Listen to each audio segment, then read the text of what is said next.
ಕಳಸಾ ತಾಲೂಕಿನ ನೆಲ್ಲಿಬೀಡು ಗ್ರಾಮದ ಬಳಿ ಅಪಾಯಕಾರಿ ರಸ್ತೆ ತಿರುವಿನಲ್ಲಿ ಲಾರಿಯನ್ನು ನಿಲ್ಲಿಸಿ ಕೀ ಸಮೇತ ಚಾಲಕ ನಾಪತ್ತೆಯಾಗಿದ್ದಾನೆ. ಪರಿಣಾಮ ಕಿಲೋಮೀಟರ್ ಗಟ್ಟಲೆ ಟ್ರಾಫಿಕ್ ಜಾಮ್ ಉಂಟಾಗಿದೆ. ಕಳಸಾದಿಂದ ಮಂಗಳೂರು ಸಂಪರ್ಕ ಕಲ್ಪಿಸುವಂತಹ ರಾಜ್ಯ ಹೆದ್ದಾರಿಯ ಅಪಾಯಕಾರಿ ತಿರುವಿನಲ್ಲಿ ಲಾರಿ ಚಾಲಕ ಲಾರಿಯನ್ನು ನಿಲ್ಲಿಸಿ ಕೀ ಸಮೇತ ನಾಪತ್ತೆಯಾಗಿದ್ದಾನೆ. ಇದರಿಂದ ಸುರಿತಾ ಇರುವ ಮಳೆ ಮಧ್ಯೆ ರಸ್ತೆಯ ಎರಡು ಕಡೆಗಳಲ್ಲಿ ಕಿಲೋಮೀಟರ್ ಗಟ್ಟಲೆ ನೂರಾರು ವಾಹನಗಳು ಸರದಿ ಸಾಲಿನಲ್ಲಿ ನಿಂತಿದ್ವು. ಲಾರಿ ಚಾಲಕ ಲಾರಿಯ ಮಾಲೀಕನ ಬಳಿ 6,000 ರೂಪಾಯಿ ಹಣ ಹಾಕಿಸಿಕೊಂಡು ರಸ್ತೆ ಮಧ್ಯೆಯೇ ಲಾರಿ ಬಿಟ್ಟು ಓಡಿ ಹೋಗಿದ್ದಾನೆ.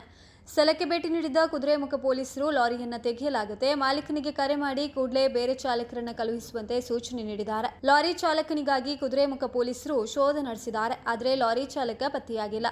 ಕಳಸಾ ಕುದುರೆಮುಖ ಮಾರ್ಗದಲ್ಲಿ 3 ಅಪಾಯಕಾರಿ ಹಳೆಯ ಸೇತುವೆಗಳಿವೆ.